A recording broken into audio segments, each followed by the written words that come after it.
Welcome to Commercial Real Estate Uncovered. I am Eric Sexton. Let's introduce ourselves. So, I'm Craig Brown and I am an associate at Strada. This is... You enjoying it? I'm enjoying it. I love it here. I joined here in January and it's probably the best move I've made. It is the best move I've made. Came from a smaller company and I think coming here, the energy is unmatched. The marketing is unmatched. The people who I work with are amazing. I think the only way is up with Strada. Decent. The only way is up. That's right. Go ahead, please. My name's Eric Sexton. I am a commercial real estate broker in the U.S. I specialize in California and Nevada, so Las Vegas, so another desert, but I am in Dubai a ton. It's kind of my second home at this point. I've got family here, so I live here part-time. So every time I'm here, I love to connect with real estate agents. Gotten to know Craig decently well, and it's good to get connect and just learn how other people do it in other markets, because every time I'm here and I talk to somebody even for a few minutes, you learn something good to take home. I kind of want to ask about the take on Dubai from like a US people's perspective, because I still feel like it's a little bit closed off at the moment. I feel like Brits have awoken to the UAE over the past 2 years, maybe even year. Still don't really see too much American... Don't be rude, Luke. Introduce yourself. Yeah, sorry, where am I looking? Right to business. He's a commercial broker. We just get... It was just, I didn't want to forget it, that's all. Yes, I'm Luke. I'm the commercial manager. I've been with Strada since 2022, September 22. I was at a bigger firm before, in terms of numbers and brand size at the time. And then I knew of Gary, I knew of Che, I knew Gino quite well. And then when I'd seen they all came together, it was a no-brainer for me really to join. And then the commercial team here is 10 months old. And yeah, really getting going now. How do you, this is probably interesting for you, Eric, how do you feel starting a new commercial team in a rapidly growing market and a rapidly changing market in Dubai has been for you? Do you think it's been difficult, or what's been your main challenge? So there's going to be difficulties, right? I think the main difficulty is when people move to Dubai, they all want to sell the sexy stuff, the big villas, the nice penthouses, want to be in Dubai Marina, in downtown. And as you might know, commercial maybe isn't as sexy on the face of it. So attracting agents who want to sell all this nice stuff, and that these agents obviously have ability, and then trying to pull them into the commercial market can be sometimes a tough sell, especially if, like, I remember when it was pitched to me.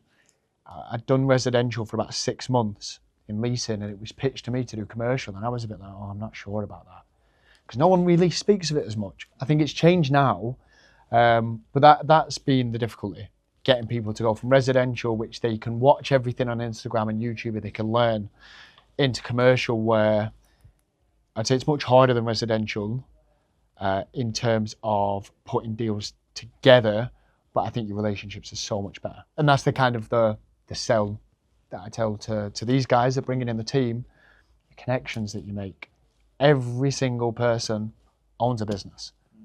Whether it's a 4-man business or a 400-man business, all of these people are entrepreneurs, successful business people. So you build up a serious contact book, which I think in residential, a buyer for an apartment might just be part of a cog of a business. Do you know what I mean? More or less everyone you're speaking to is some kind of business operator. So you say the main benefit of commercial is you're rubbing shoulders with, obviously, high net worth individuals and business owners and stuff. Yeah, I would say so. And I think maybe the difference from what you see, your guys are going to be in and out of Dubai. They might not even live here. A lot of your contacts are investors. Ours are generally people like on the ground, in these offices, day in, day out. So they have a good understanding of what's going on. They're quite easy to meet too, because they'll generally be in the buildings that you're going into, you're selling or renting. Interesting. So Eric, what's your thoughts on that? What's your thoughts on your input and outlook on commercial real estate in Dubai? It's actually, I'm going to start with kind of what he said. In America, we still kind of have this perception of what Dubai is because it's in the Middle East, because a lot of people don't come here because it's 16 hours to the East Coast, 16 hours to the West. Well, I'm sorry. It's 16 hours to the West Coast and like 13 to the East Coast. I was flying to LA from Dubai, so it's a 16-hour flight for me. So first of all, the distance, it's tough to get people coming here, but also there's really not a need because there's other places people go visit either within the U.S. or people go to Mexico or the Bahamas or whatever. There's other places. Europe's obviously a lot shorter of a flight for us, but more and more people are starting to kind of recognize it. I've been coming here for about 10 years, and I'm here a couple times a year. And every time I come here, people start to ask questions. Like they still think women are covered up, and like that they're like the kind of stereotypical Middle East, and it's not the case at all. I mean, you go down on the beach clubs here. I mean, you'd think you're in Ibiza or something. I wouldn't know. You wouldn't know. But as far as like businesses, which you said, as a general with commercial real estate, I have the same concept, with residential, which I've never been a residential agent, but I've done commercial for 20 years, and I've dealt with, I live in Las Vegas. I've dealt with Coca-Cola and the Wynn Casino, and they're building one in Ras Al Khaimah, which is super interesting right now. You really meet, like if somebody's new to something, so if they're new to a market, maybe they're experienced investor, they're experienced running a business in another market, and you're the first person to meet them in your market, and you do a good job, they kind of run with you as time goes on, because you're going to be checking in with them to see if their location works well for them. I don't care if it's industrial or retail. I'm sure you do this. You put somebody in an office building, you want to check with them 3 months later and say, is this still working? Because Dubai is such a booming business, it's very possible whatever they rented or bought is too small at that point, or it's in the wrong part of town, or whatever the reason. So businesses have a tendency to shift where their locations are, or maybe opening a second location or something like that. So if somebody buys a home, on the Palm or something, that might be theirs the 5 years, maybe they have some more kids and they want to get something bigger. But when you're dealing with business owners or managers, the dynamics of what they need to operate can really change. And that, as I said, it could be a secondary location, a third location, or let's just say a retail one. Let's say you get, a Dunkin' Donuts or a Starbucks are big examples. You might make connection with one person, but they own the franchise here in Dubai. You could be opening up 50 of them. So like those connections, like you said, if you have a good rapport, and if sometimes you don't even have to be the best, you just have to be the first, you can run with those guys, and that can scale a lot faster than you're selling somebody one home or maybe 2 or 3 investment properties. The business can really take a dominoes effect and grow. So basically what you're saying is that there's plenty more upside to commercial real estate than residential real estate, yeah? Yeah. I feel like you're ganging up on me now. Eh? Well, it's also too, there's a lot less emotion in it, in my opinion. You'll have some in it, but people are, you're dealing with business owners. You're not dealing with where their kids are going to go to school. They know what they can afford, what part of town they want to be in, and what criteria they need. So it's really more, it's a lot more transactional, and I'm sure you get this on the investment side on the residential, but that's purely what I see on the commercial side in my market. It's numbers based, I suppose. Numbers basis. Like I do industrial primarily. They want to know how much power there is, if there's dock high or grade level doors, like how high can you stack? Like it's just a checklist versus an emotional side of it. Why was it that you went into, what was it that drawed you to, industrial? Pure luck. I was actually doing a valet job at a country club. And these guys pulled up. It was a temporary arrangement. It was for a weekend to make some extra money. I was 19. I was in college. I needed a job. I needed money. So I got a gig parking cars at a country club for a party. And these young guys, late 20s, early 30s, pulled up in all these really cool cars. And I was like, what do you guys do? And one guy, I started talking to him. He needed a broker's assistant. And he just happened to do industrial. So I worked for him during college. Got a real estate license, and that was literally 20 years ago. It was 2005. Very interesting. Yeah. So there's no just completely twist the whole trajectory of what could happen. Right? It's crazy. This business in real estate, every conversation that you can have. Like I met Craig because somebody he knew was sitting next to me on the airplane from LA, coming from F1. Because it was Las Vegas and Abu Dhabi was the next week, so I was flying here to go to the F1, and that's just how we connected. So that's why real estate, talk to everybody. Like, it's that simple. But yeah, what brought you into real estate? I would say actually what happened was my cousin initially sent me Lewis Alsop's LinkedIn, and she was like, "Oh, this guy looks like he's smashing it out in Dubai. I think there's so much opportunity." This was like in 2019, and I was going through a really, really rough patch at the time, and I was like beaten financially, mentally, physically, and I was like, "Do you know what? I need a change." Gave it a bash, came out here in 2020. It was lasted like 7 or 8 months. I wasn't in the right headspace. Ended up in a worse position than I came.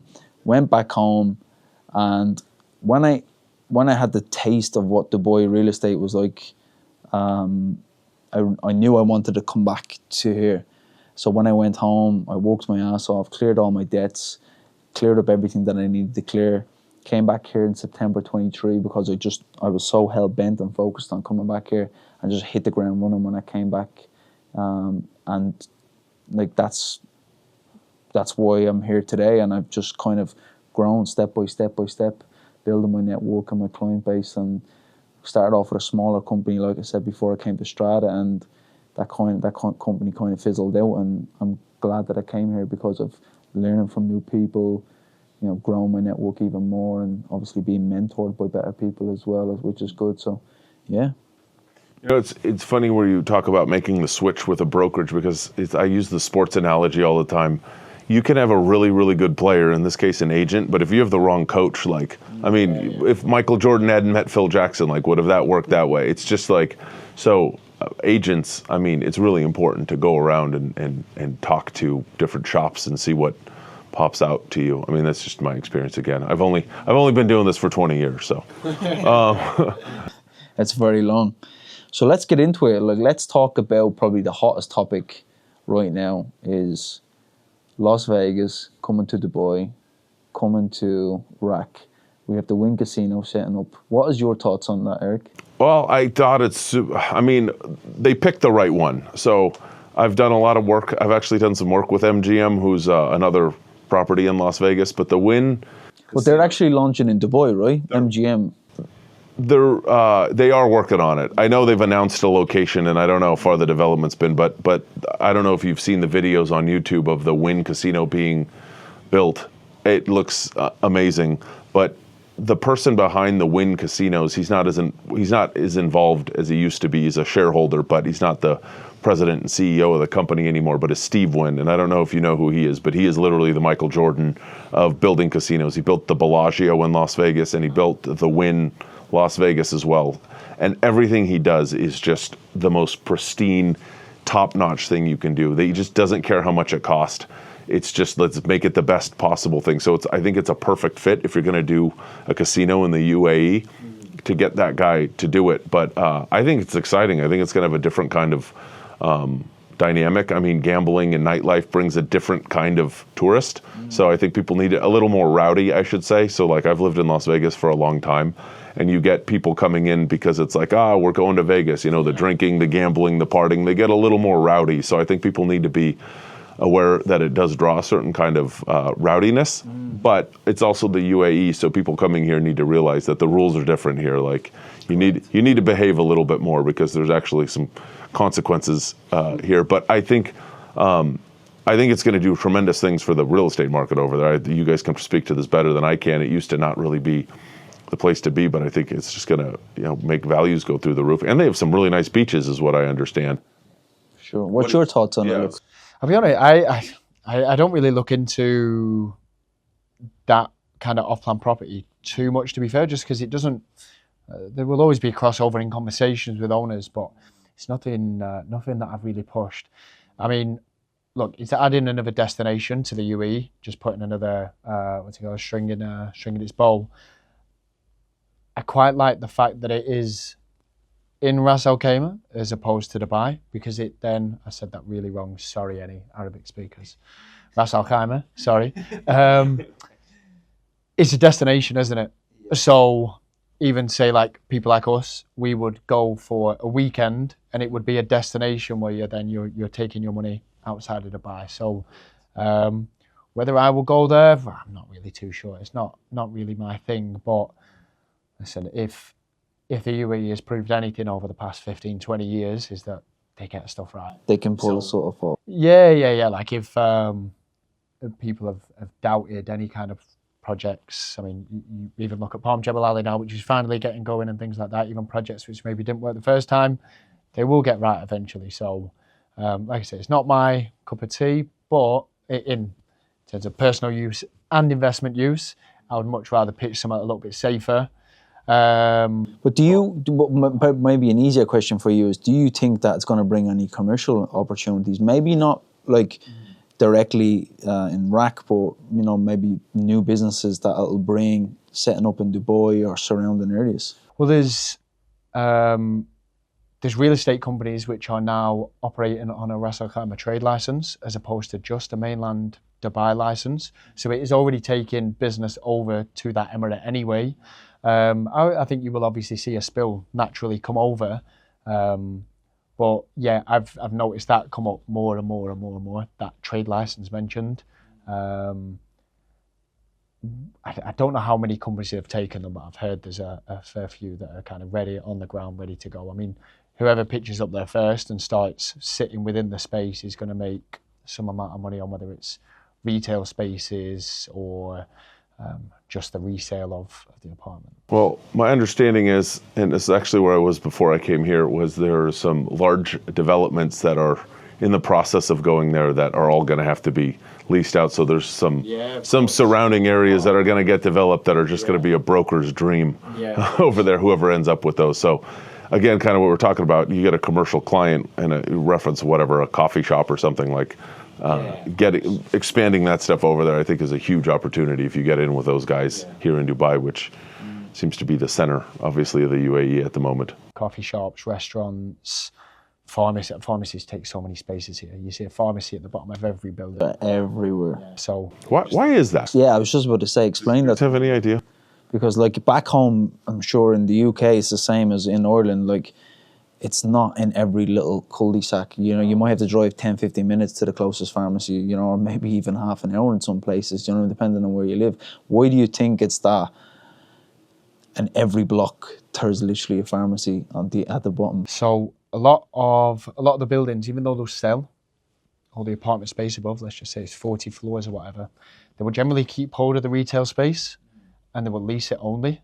Because if you sell it, there's nothing stopping a buyer putting a vape shop and this and that, and then all of a sudden your nice grade A building or your nice luxury building has got a vape shop, a costume shop, and then whatever other nonsense.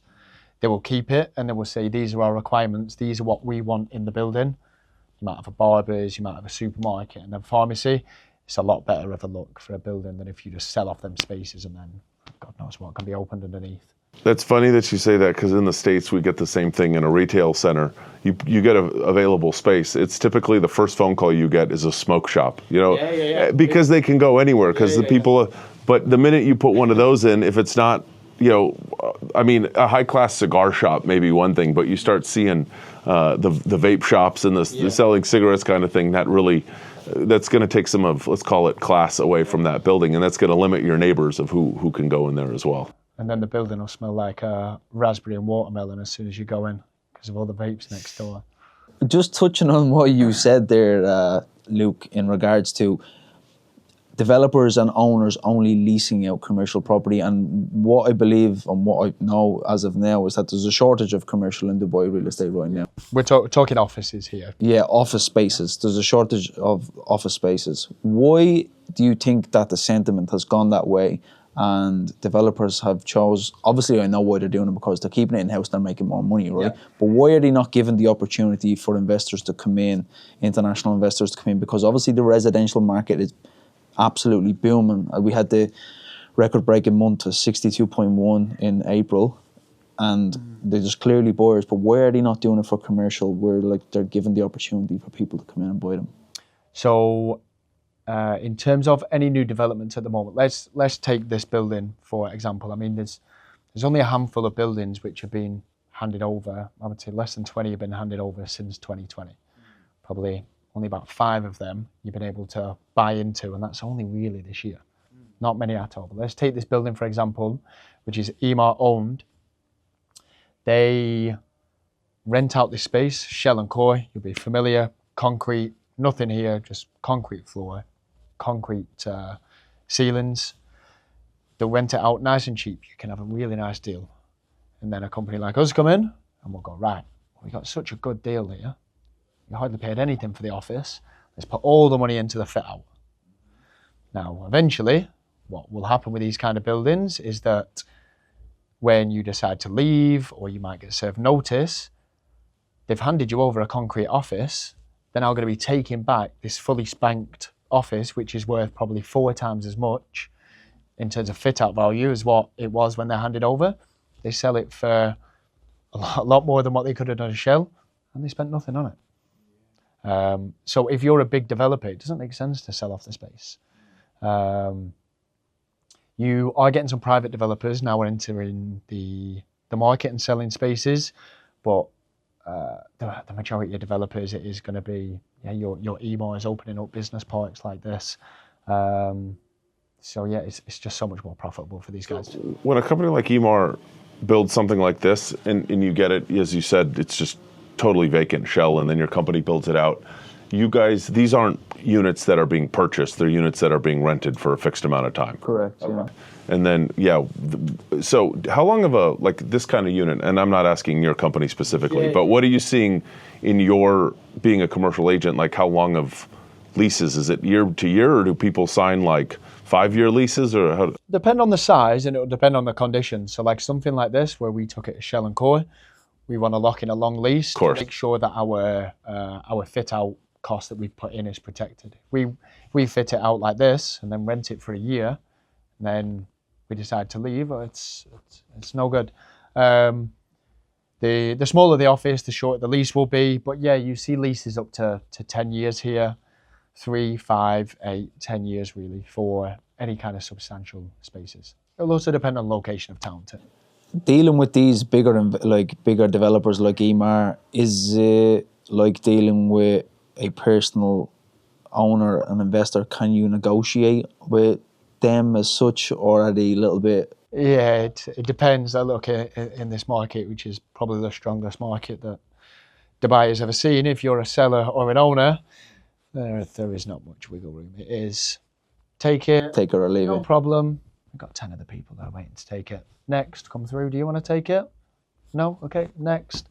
That's what brings me to it, and I ask myself the question is, why is there not more smaller developers building commercial space building? Are they not selling land at the moment that is permitted for office, or like what's going on? Why is there still a shortage? So if you have a look on, and this is something I've kind of worked out over the years, you've been on the DDA website. So the DDA website, just for your benefit, it shows all the plots of land in Dubai which are built on or not built on, and they will have specific requirements as to what size you can build, what GFA you can build, how tall the tower can be, and what the permission is for that tower. Is it residential? Can it be commercial? If you have a look on that DDA map, every single empty plot that you tick on is just residential, residential, residential, residential. So a lot of them just haven't had the commercial permissions. And now I think private developers are now coming in and basically offering to switch over that type to then put it on a commercial plot instead. But I do also think there was a bit of hesitation for private developers to do it because it's so much easier to put a residential tower up.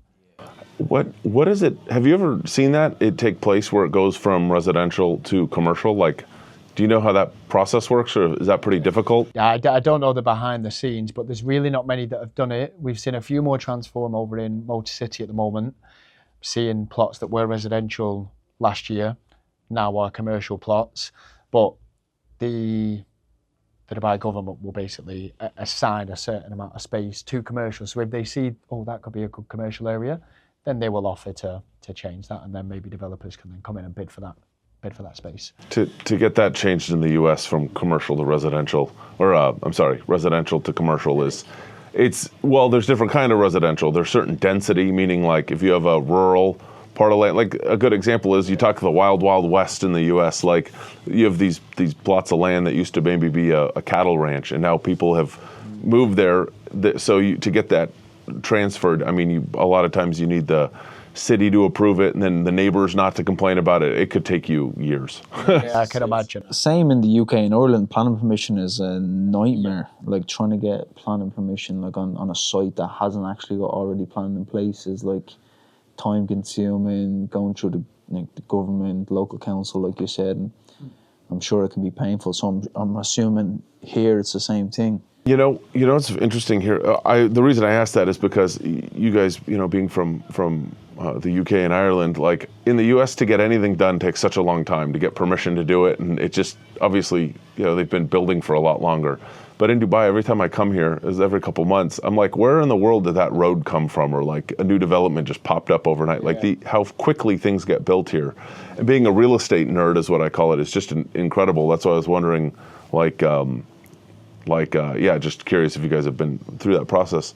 I think what Dubai has done differently to the rest of the world, which has catapulted this city to being one of the most fastest growing cities in the world, is that how easy it is to actually buy a property here for international investors, and how easy it is for international investors to buy land and create a company and develop here. And I think that, also in order to try, I just done a video on this recently. If I want to buy a property from Luke today, I can buy that property and transfer it into my name in as little as 72 hours. I mean, if we're in the UK, it's taken a minimum 3 months, and I'm probably the same in the US. Yeah, and buying as a foreigner buying a property, that's actually a good question that I'd love to. I mean, is great information to share. So I'm an American. I come here as a tourist. I like it. I'm like, this is neat. Let me go look at some properties. I get in contact with you, Craig, and I'm like, hey, I want to buy a house or a flat or something off plan. Like, if we find something that I want to buy, how difficult is it for me to buy it? Like, walk me through that process. You say it's easy. What does that look like? If I find you a project now that you like... Today, what is it? It's Monday. Monday. I show you the project right now. You like it. Let's say it's Widimar. Okay. You'll sign an expression of interest. You'll send 50,000 dirhams or whatever it may be. Okay. And it's done. You send a deposit. You send a deposit. Expression of interest means you book the unit, and then that's done. And normally within 30 days, your SPA is ready. You send another 10% plus your 4% government fee, and the unit is yours. So if you have the money to buy it, you can just, that's it. All you need is a passport and funds in your account, and you can buy the unit. Do you get an investor visa or something like that then? If I buy something, because if I own something here, I want to come for more time than just a tourist visa. How does that work? Yeah, so you can spend 2 million dirhams or more. You need to have 50% or more equity in that property, and you can get what's called a golden visa. And the golden visa lasts 10 years, and that gives you entrance and exit of the country for 10 years, essentially. So it's like a residency. What's a gold visa? Okay, so that's 2 million dirham? 2 million dirhams, yeah. You're probably going to ask this question. Is it? Yeah, let's say I come in here and I want to buy open up a business, and I want to buy let's call it I know you can't find them. I want to find a little retail shop. Yeah. To put my business in. Is that a similar process to come in to buy, or? Yeah, so in terms of business setup, depending on which area you're opening up in, which free zone, whether it is free zone or whether you're opening up in a mainland company, it's going to take maybe 2 weeks for company formation once you've submitted your IDs, your activity, and then to get the full license, to get your full license, which will let you get a bank account, you'd first need to lease a space. So you could just rent any space, and you will go to the authority and say, I've rented my space now, and they will give you the license, because they're like, right, okay, got an office, you can now take your full license, which will let you then set up your bank account. Once your bank account's ready, you can then go and buy a space. Simple as that. Same as what Craig said. Your IDs will be submitted. You propose your offer. A contract can be knocked up in 20 minutes and signed like that. That's one of the appeals I just love about here. It just seems everything is just it's easy to do business here. Very, very, very quick. I think a lot more people here are familiar with the process. Just your layman on the street will generally know what the process looks like for buying a property. someone's mum living here will know what it's like to buy a property. My mum back at home probably has no idea. The general interest in real estate here is probably tenfold what it is anywhere else. So when you end up in these situations, people are a lot more educated, so they can move quicker. And like say in the UK, things go to the solicitors, right? All solicitors have all different kinds of paperwork. It's not standardized. Here, you have a standardized contract. There's going to be a couple of changes on the addendum, depending on what kind of property it is, but you're talking 2 or 3 lines here. Everything else is standardized, so it's so easy to follow. When you say standardized contracts, it's generated by the government. Correct, yeah. In the US, when we do sell or buy a building, it's all custom, it's lawyers. Correct, yeah. I mean, I've done commercial leases. I'm not making this up. They're like 100 pages. Yeah. They've got every possible scenario in there, and the only people making money with that are the attorneys. Yeah. And it slows the deal up. That's my least favorite thing when a deal, we get to the point that's been negotiated. They're like, oh, we have to get the lawyers involved. I'm like, well, this deal's going to die. Like, it's so that's really, I mean, to make it streamlined and simple is pretty cool. In that scenario, attorney A creates the contract, sends it to attorney B. Attorney B's got no idea what that contract's going to look like, right?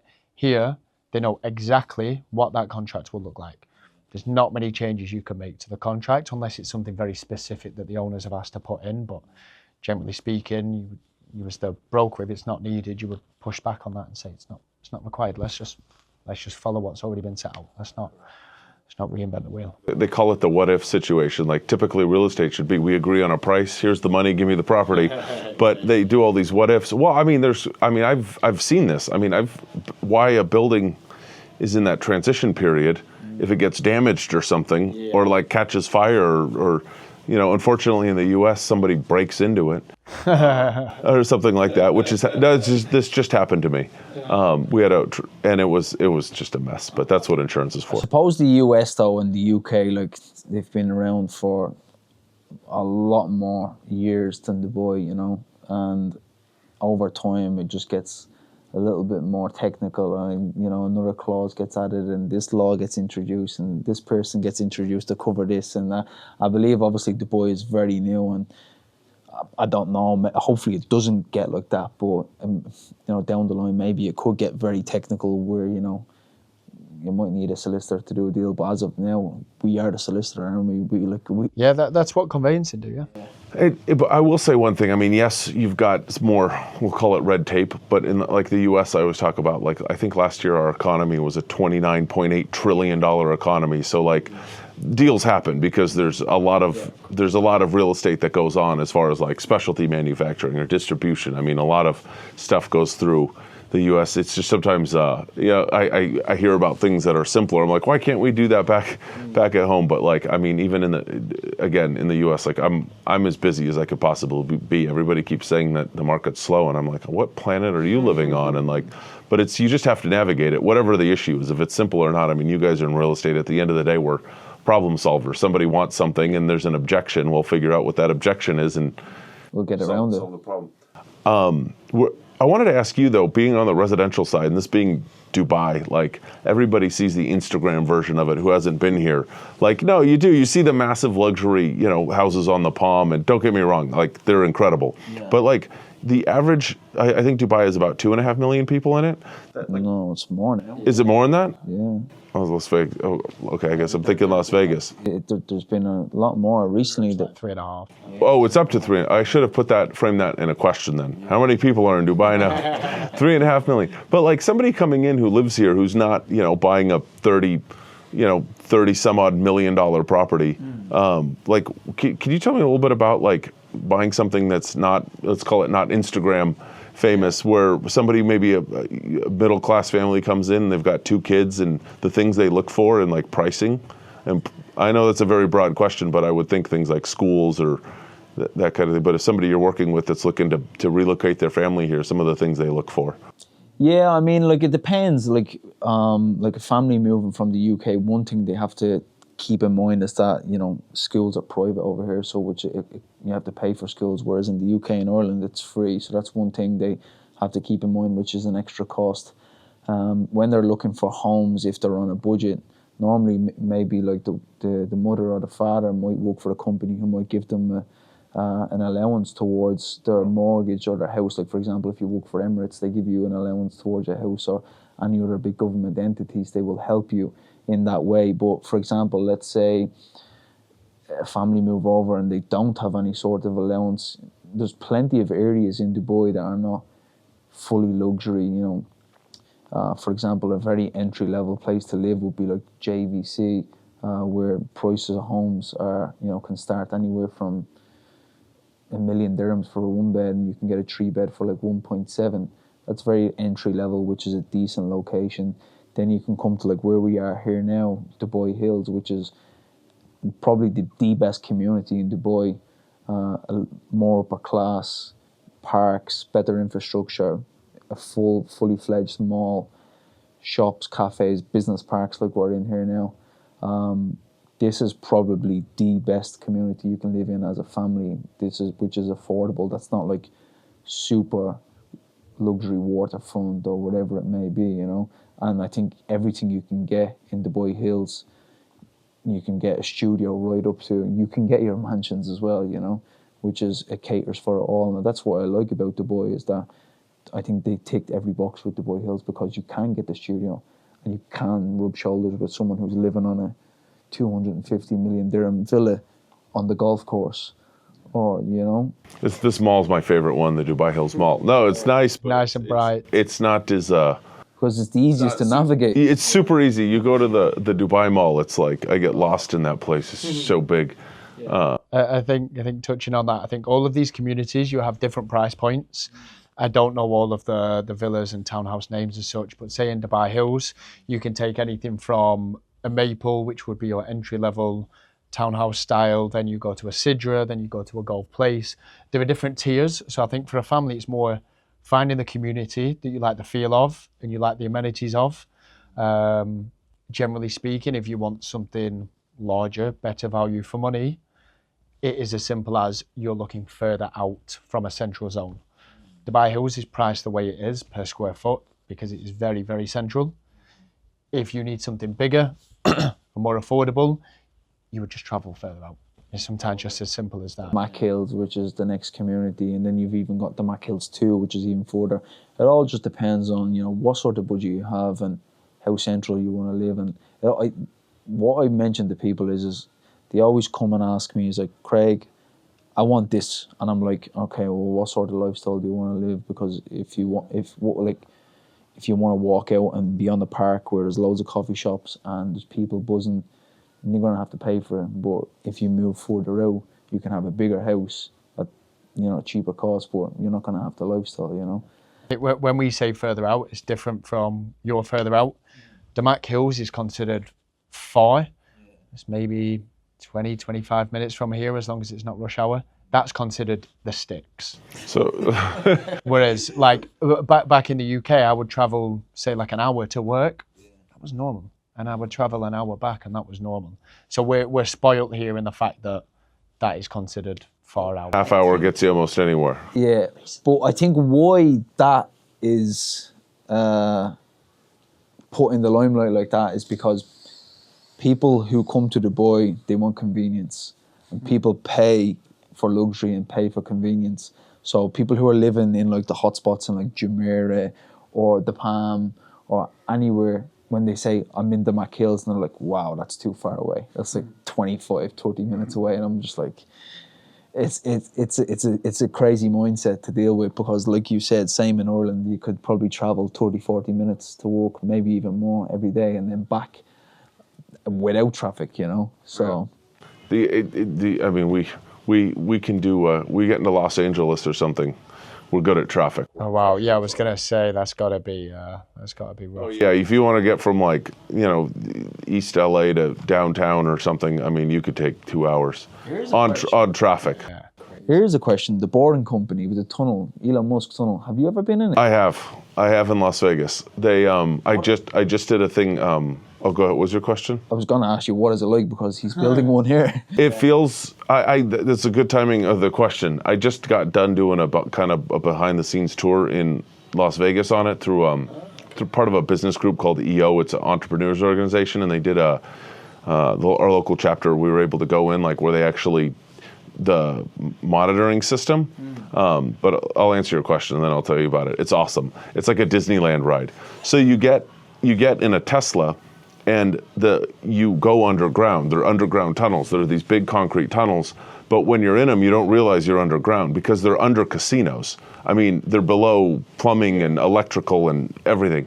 So, but the stations, because there's no track or anything, it's just a hole in the ground. There's a hole that comes up, a little parking lot, and then a hole there. So these Teslas just appear, and they park, and then you get in them, and then they go. Right now, they actually have drivers because of safety reasons. The government's making them do it, although they could self-drive. But you just hop in them, you get them, and they go to the next station, and they connect.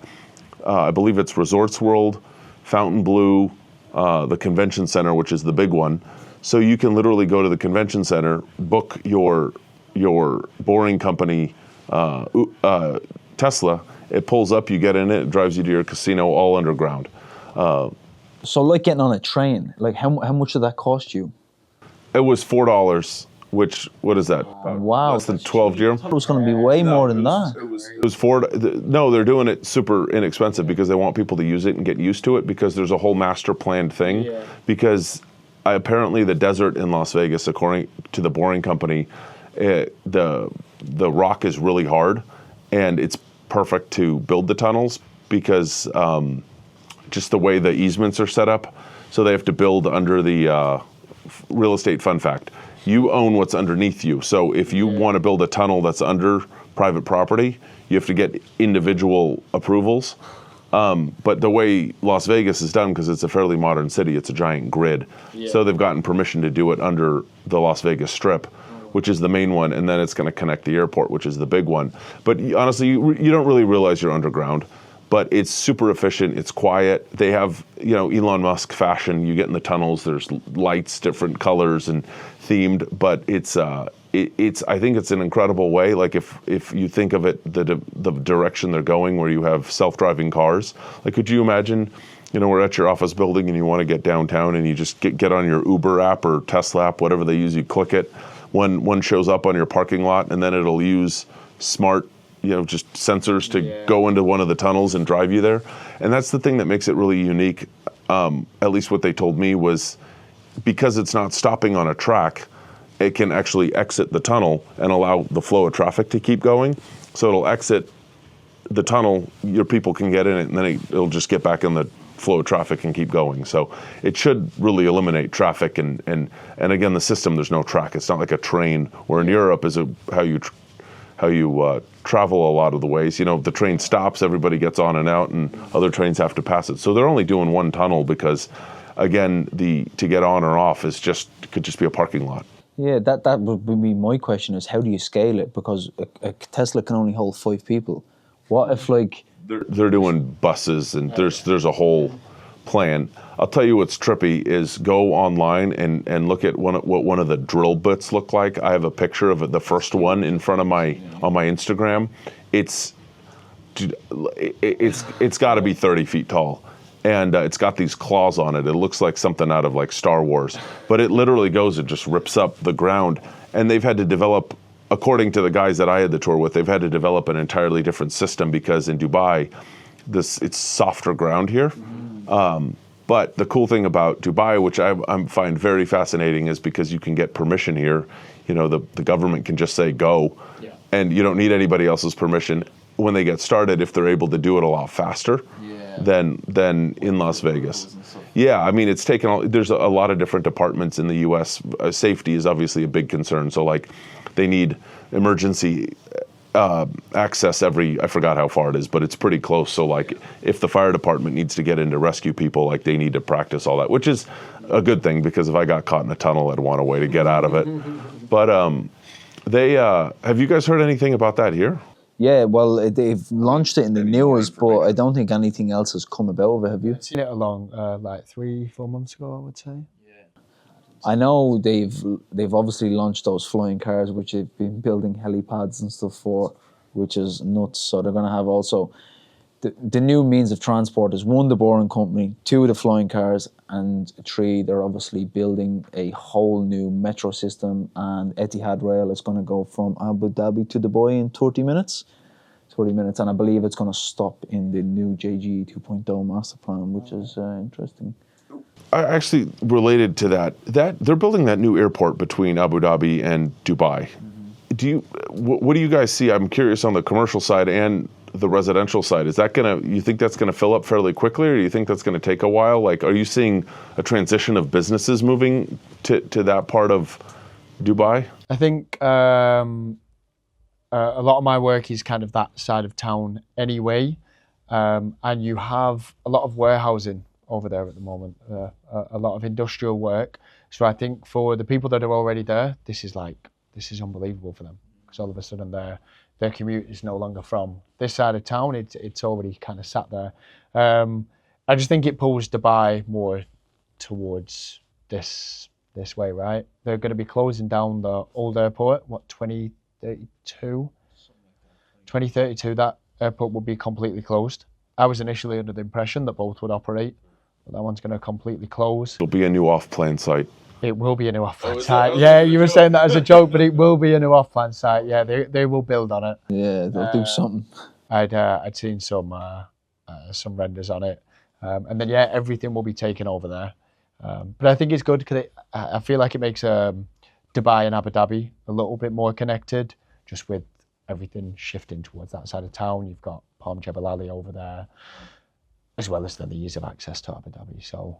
Yeah. There's some cool entertainment things. I went to a comedy festival or comic show in Yas Island in Abu Dhabi, which was I was really, I mean, to park and walk there was a nice place. Yas Island's so good, so good. Yeah, I think Abu Dhabi, I believe in the next 5 to 10 years is going to see a huge boom of growth, as what Dubai seen. You have to look at what's actually the businesses that are coming there now. You've got BlackRock. You've got Julius Baer. They recently set up there. They've got huge companies setting up there, huge hedge funds. I'm sure you probably know a little bit about that as well. And I think they're attracting a different clientele, and they're attracting a different residential buyer as well. They're attracting someone who's looking for a little bit of a quieter lifestyle, not as busy the city. Probably doesn't like traffic, doesn't need to use the boarding company tunnels. They've got way better beaches in Abu Dhabi. Like, the beaches are unbelievable. If you ever see the mangroves there, it's like being in the Maldives. So there's a lot of differences there compared to here, and I don't think they're gonna directly compete with Dubai. I think it's gonna nurture it in a way where they'll grow together and have like 2 different sort of lifestyles and 2 different sort of markets, They same question, different clientele for both of you. What kind of buyer are you working with most of the time? Do you see like a trend right now? It's like families moving here, or investors, or? Yeah, I've done a video on this recently. So I'm kind of dealing with people who have exited their business within the last probably 2 or 3 years in Europe. Just probably sick of dealing with political unrest, political changes, tax systems, whatever other shit their country is dealing with at the time. And they're just looking to get out, and they're looking to put their money in Dubai because, one, they see it as an opportunity for growth. They see it as a safer lifestyle for their kids. They see it as a safer lifestyle for themselves. There's so many pros over here compared to probably where they've been. So that's one of my clients. And then obviously my main client will be like someone who's been here for years, just a typical shrewd investor, and they're just looking for a good deal, And that's, I love it. And I connect the dots, So you're saying just a lot of wealthy people not wanting to be in Europe anymore because taxes and watching, I mean, I live in the US, we're like the gold medalist of political you know, on the drama, I guess. Yeah. And don't get me wrong, I love it. I treat it as like sports. Like I watch it, who's winning what race or whatever. But if you're not part of that like routine, it's good. I actually ran for office 4 years ago for a state, but that was a whole, it is the, like, if anybody's ever called you something mean, be ready to have it 10 times as worse. It is the most grueling process I've ever been through. Where was that, in Vegas? In Nevada, yeah. I ran for a state office. I don't know if but yeah, so the way each state works, so Nevada, you know, California, Texas, they have their own political system. So you have the governor, so like Nevada has the governor, 21 state senators, and 42 state assembly people, and that's like our Congress, and they do everything for the state, of which where Las Vegas is. I ran for state assembly, and without boring you about it, like, it's one of the people, you know, they're responsible for budget and where money for schools go and stuff, but running was, it happened during COVID, and it was just bananas. But you know, it's one thing I notice is when I come here, because it's a different political system. Like, you don't see it, and you kind of become numb to it. And then when you go back to Europe or to the U.S. and you see all that, you're like, holy smokes! Like, this is really an intense thing. But I was going to ask you, are you seeing a trend of a specific type of business moving here? Like, I think in terms of the people that I'm dealing with, just 'cause I've been here a little while now, it's just either like referrals or repeat business. Like my leads aren't necessarily coming from the property portals. That's where you'll generally see what trending buyer is coming into the market. Yeah, most of mine is just investors at the moment. In terms of types of companies, I saw like a huge boom of crypto guys, 2022, 2023. And they were buying commercial properties? Yeah, buying commercial properties or renting commercial properties just so they could get the license, because without a license, you can't have a UAE bank account. So it's a good way of them getting a bank account. And the way the visa allocation works here is if you have 1,000 square feet of office, you have 10 visas. So these companies would set up a company, set up a bank account. I have no interest in operating from this office, but now I've got a bank account and I've got 10 visa allocation that I can give to friends, family, and say that they work for my company. So these crypto guys were just setting up here as it's a comfortable base, and then putting family members on visas who might be in other parts of the world where they're going to get heavily taxed, should we say. Deal with a lot of oil and gas, as you would imagine, from this side of the world.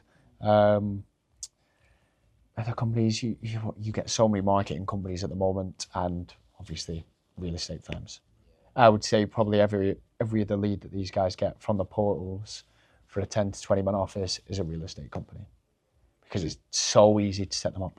Like an agency? Yeah, real estate agencies, yeah. There is so many agencies here, like they're just like coming out of cracks of the walls because they see agents make a lot. Like if you're a good agent here, you can make a lot of money. Like I had this conversation with you before, like, and I think you were shocked when I thought. Yeah, I was. Like there's people here that are making like, you know, $2-3 million in their pocket a year, you know. So some in this office have done that already. This office have done it already, and we're 5 months into the year. I know people who have done 3-4x that, you know. So like people see that there's so much money being made here, so they're all just jumping on the bandwagon. They're opening up real estate companies, probably having a Scooby-Doo of how to run a real estate company. Same with development. Like people were seeing their uncle or their cousin or their friend's dad make so much money selling off-plan real estate here from developing land, and then it almost became the trendy thing to start developing properties here. That's why there's literally a launch every 48 hours. If there's so many real estate agents here doing this job, how do you separate yourself to I mean, I'm assuming there's ones that also don't make money. Yeah, I mean... Like, how do you separate yourself from other commercial agents? I think, one of the problems here at the moment is there are so many real estate agents because there is zero barrier to entry. If you want to go and sell a property today, you get your license without doing anything. You take a test, but you put it into ChatGPT and it's done and it's passed. So it's a good thing and a bad thing. The bad thing is it makes it so overcrowded, and if you as a seller are in touch with the wrong person and they're feeding you nonsense, and then I'm the second agent that gets to this seller, and I have to correct all the information that they've just been given, it then makes the seller even more confused or a buyer even more confused. So it does cause a problem.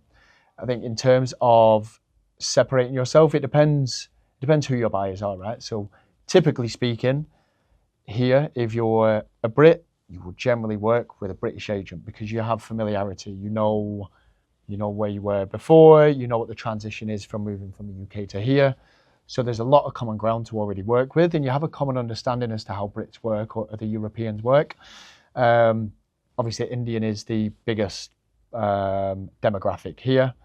Generally speaking, if you're an Indian broker, you're going to close a lot more business with the Indian demographic of buyers and sellers. A lot of your business will determine where you're from. I would imagine probably half of your business is with Brits, Irish, European, or Yeah, mainly all European. I actually deal with a good few Indians myself, to be honest, but I think it's kind of hard not to because they're the biggest buyer in the UAE. But that sorry to interject, but that's probably people that have been here for 20 plus years and have now become a little bit more used to then how Europeans work, right? Correct. Yeah, and just touching on what he said, there's a lot of bad brokers in the market, and like that's why I think us as brokers we have such a bad reputation. Like if It's everywhere. and someone, yeah, I mean, if someone in Dubai, like let's say you're out on a Saturday night, you're at dinner, and like people say, "Oh, you're a broker," it's almost like you're frowned upon, you know? Yeah. Because like it's just such a bad stigma due to the overpopulation of brokers that are doing a bad job, you know. But I mean, how we separate ourselves from the rest is we know what we're doing. We can speak clearly on the phone. We know, we know what we're talking about. We know how to get a deal done, and we have our clients' best interest at heart, whereas other people don't. You know, They just want to get the fee and move on. if you look at Gino's Instagram for Gino who owns the company, if you look at like some of the cold calls he gets, like it's how these people do deals. I don't know. It's like it's ridiculous. So if you understand and watch these videos, you'll understand how kind of we separate ourselves from the rest. You know. Well, you guys were just telling me, and I have a lot of admiration for this. I know we're doing this after hours, so we're a little more, but even you were talking about dress code. You were telling me, I think that's a big thing. Presentation's a big deal. You only have the first time to do a first impression. And you see this in the U.S. sometimes. Like I'll have an agent, like being a commercial agent like you and I are, I like to at least be dressed clean. If it's hot, maybe you have like a golf shirt tucked in or something. And you'll see people dressed up, T-shirt with a curse word on it or something. I'm like, why are you working with this guy? And then they're like, oh, that's my nephew or something. I'm like, you're buying a multi-million-dollar building. What are you doing here? So, so the culture here is obviously a lot like you set yourself apart maybe with just like the professionalism. I'm just curious because when I walked into the office and met you, I was like, holy smokes, this office is top notch. I mean, anybody walks in here is going to be impressed. But I think we have one of the best offices in the world, do we? But I mean, you're in a tie right now. I mean, walk me. Is it, Double-breasted on before this, but I can't sit in a double-breasted. what do you? What's the dress code here? What do you guys? So we've just obviously done a dress, like toning the dress code down a little bit as it gets as hot as what it is. Generally speaking, like it will always be suit, tie, like everything done. I think what you asked about setting us apart, there's a massive difference. If a buyer's got 2 viewings, one person turns up in their dusty Air Force and God knows what written on their shirt, there's a big difference then from when we turn up. I think also like when you work for a company like this, if you walk in as a new broker and you see the standards straight away from some of the top brokers here, you get to learn very quick. And I think, even like one big thing, everything here, or everything in Dubai is off referrals. If you want something, you won't Google it. You will ask somebody.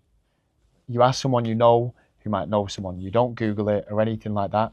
So even when these guys come into the office and maybe they've got like an ill-fitting suit or whatever, there's the tailor, they'll go to the tailor, they'll fix that. That's job done. You're buying a car or whatever, there's the referral, job done. So I think that helps a lot, that you can learn off the people that have already done it for 2, 3, 4, 5 years. And then, you're a lot more presentable. If even down to haircuts. Down to haircuts. Does that? I would assume that happens with your clientele as well. Like referrals. I joke in Las Vegas. I've gotten a nickname called "I know a guy." It's because I've been It's because I've been in commercial real estate for so long. I've either rented or sold a building to somebody who does something. I don't Google an air conditioning tech. I don't Google a car mechanic. I just text somebody and go, hey, I got an fender bender, and this company told me they need 3 weeks, and they're like, bring it by tomorrow. Yeah. Same thing with my friends. Like one of my buddies called me out of the blue and was like, I need a commercial ice machine in my man cave. Like he built this crazy garage. And I'm like, yeah, give me 2 minutes. I texted it. He had one there like literally the next morning because he was throwing a party. But I would assume like if a new person's moving here and they're buying a piece of property and they have other things they have curious or other requirements they need or questions, and you give them good referrals, that probably adds quite a bit of credibility. I think that's every agent's dream, isn't it? Like, I mean, anybody who comes new to the market, they're essentially an outbound agent. You're probably smashing the phones every day, 200-300 calls or whatever that may be. You're pushing social media, you're out meeting people, you're networking. I think the goal is to become an inbound agent where it's just referrals. I know a guy, I know this agent, Craig's your man, this is the guy, go to him. It's like, that's everybody's goal, because you don't have to chase the business chases you. And when you build that brand and when you build that name in the market, there people come to you, you're like, you know you've done something right, you know? Is it the same in the US where you will do cold outreach and then eventually get to a point where the leads are coming to you? Yeah, how does it work for a new agent? Let's say a new agent joins the market. How do they do the first deal? Or what? You better be ready to grind if you're in a competitive market. And the US is such a big market as far as like the types of properties. Like I have a friend who lives in Montana. I partially grew up in Montana, a very rural area, like cowboy culture. He sells ranches. He sells, like I'm dealing with a gold mine, like literally not like a literal gold mine right now in Utah. It's on the border. In Nevada, one of my clients called me and was like, hey, do you know anything about this? I'm like, you want me to sell it? He's like, yeah. I'm like, I don't know anything about it, but give me 2 days. I'll know as much as I can possibly put together.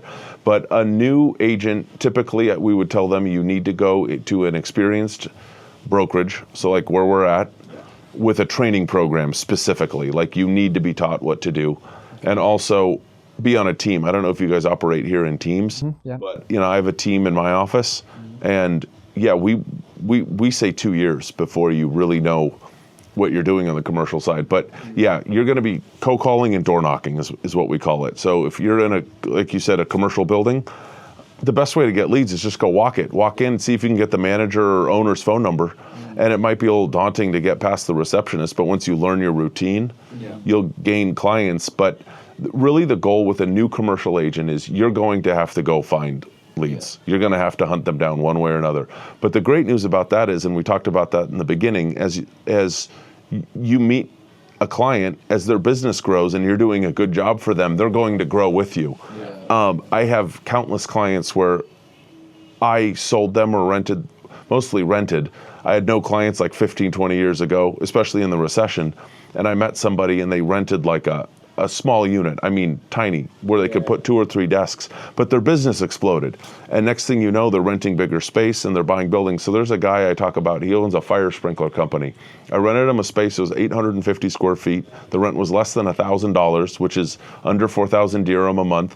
And it was a lot, he could barely fit it. In 2019, I sold him 3 buildings, And then in 2024, I sold him another building because his business exploded. But he remembered me from like when we started. So he's not calling other people. So like you need to take that when you first start in this business, you need to treat those people well, because 10 years from now, if you're in this in the long game, which you should be, they could be your biggest clients. And I genuinely mean this. 70% of my money last year, my commissions last year, were from the same 3 people.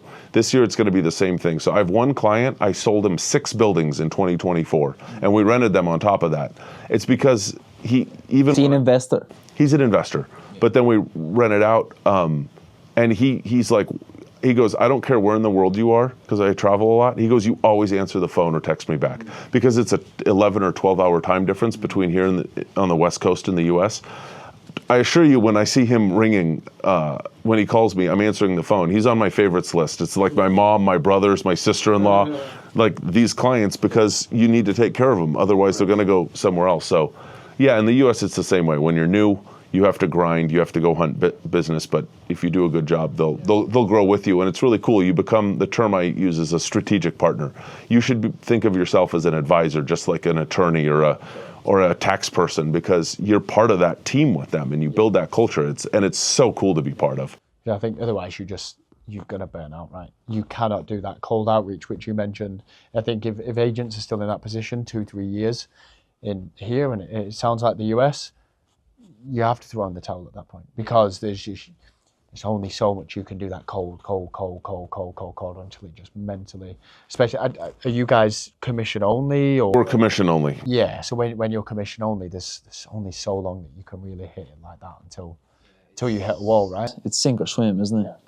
That was one of the things when I first came here. I've made some friends here in the commercial world that are with some of the big commercial brokerages, because it's one level of separation, because when you're doing corporate real estate, like, it's one company represents, like, one commercial brokerage might represent Coca-Cola, like, globally or something like that. That's obviously a big example.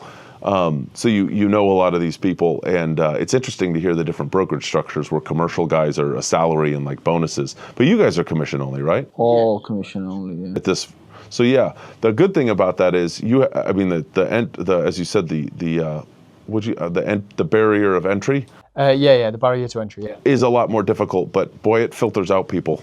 Correct. Because if you can't make it, Correct. I just think, touching on what you said there, is the main driver of most of your commission last year was from 3 people. And I think it's probably the same even with some of the guys in this office and some of the guys I know around the whole market. It's luck meets opportunity in this job. I don't care what you say, no matter how hard you work, you need to get lucky in this job as well, to find that one client who answered the phone, or you met him somewhere, or you crashed into the back of his car, you end up being his best friend, you end up buying 25 buildings off you, whatever that may be. It's the same here. Once you nurture them, it's normally those 1, 2, or 3 people who drive most of your business, and I've noticed that with most people who are doing really well in Dubai real estate. Well, rich people have rich friends. Exactly. And rich friends buy real estate. Correct. How do you guys, do you network a specific way here to get business? Do you go hang out at the most expensive cigar bar in town hoping somebody walks in, or are you just... See, I'll be honest, I hate all that stuff. I don't want to do any of that networking events and everything like that. No. We're going to get along. It's exhausting. Yeah, it's like what you said, if you do a good job for somebody, that's where the referral will come in. I think I find a lot of people that are hovering at these kind of places are just crossing their fingers and kind of like what Craig said, like, I don't know if it's the same in the US, but generally speaking, real estate does have a certain connotation. Yeah. You do, if you're out on a Friday night, you do not want someone to come over, hiya, I'm Luke, and I'm in real estate. That's not a conversation you generally want to get into if you're not. I don't want to get into them as a real estate broker. Never mind if I'm not in it.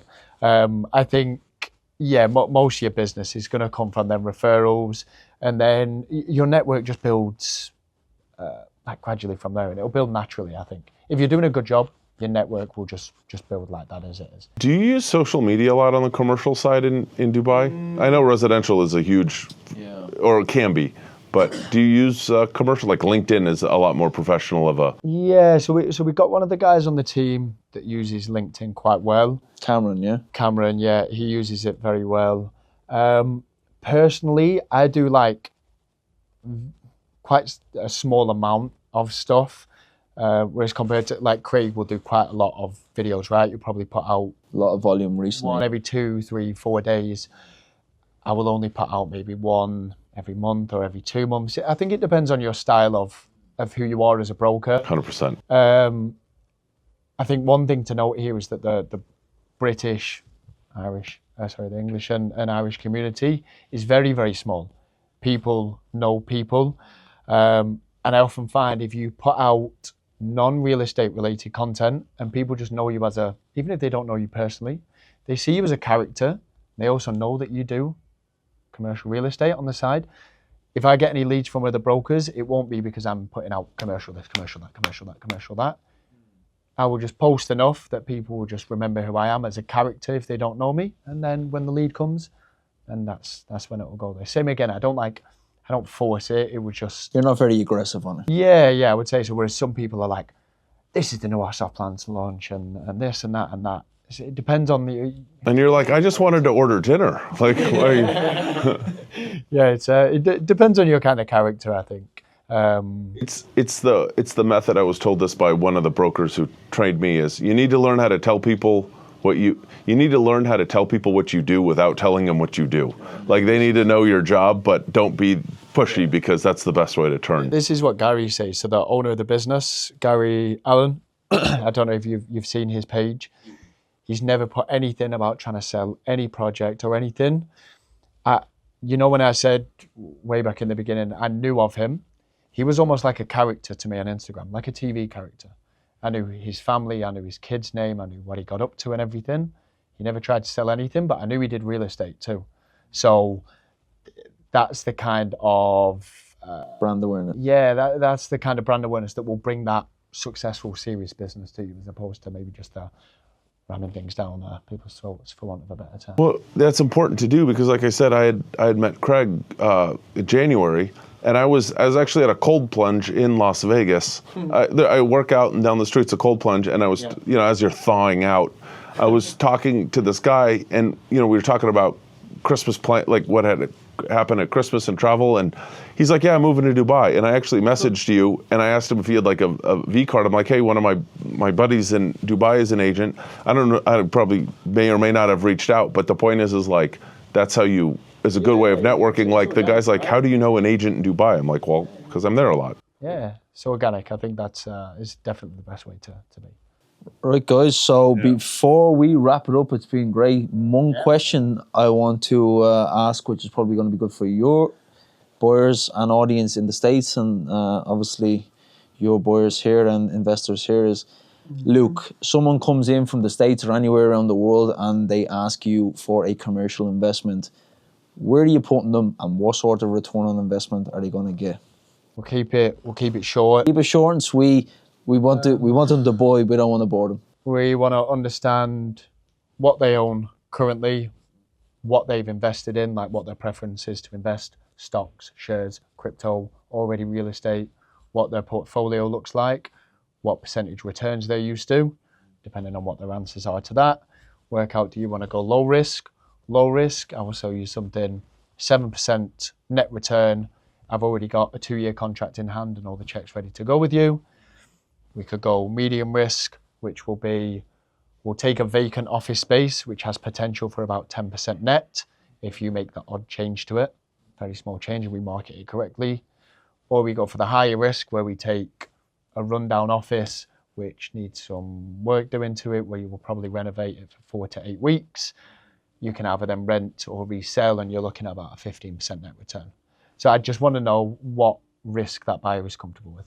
So any investor coming in looking for a good investment, they could get anywhere north of 10 up to 15% return on their investment on a conversion. Minimum I would want to sell someone is 7% net, and that would have to have a strong contract in hand. And then, I would say if you're doing a renovation, you're looking at minimum 15% net. People are seeing up to like 25. And a strong contract in place, would that be what, 5, 7, 10 years? What would that be? Depending on the budget. Right, so if the budget's heavy and they can take an office with a big company in it, then of course you'd be looking at that kind of contract length. But I'd want something in one check with a reputable tenant, already has the checks in place, and it's a 2, 3 years. And that would be considered low risk. I know it's not the same in residential, it'd be a little bit lower, but commercial, because there's less people in it, there's better returns. When you say checks in hand, people are prepaying the rental agreements a year or 2 out? So here we still work on checks for tenancies. So if you rent a place, you will either pay in 1 check, 2 checks, 4 checks, let's say, and you will post date them and hand them to the owner upon signing.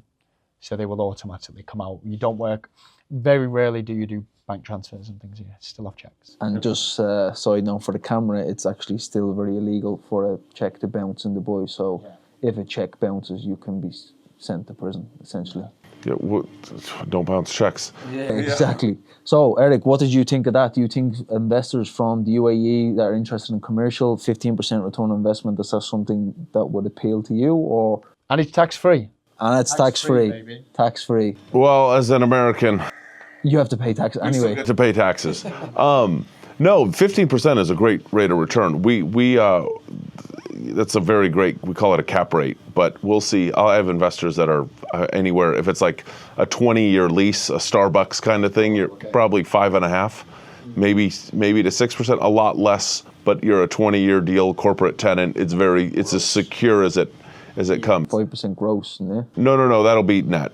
That'll be net.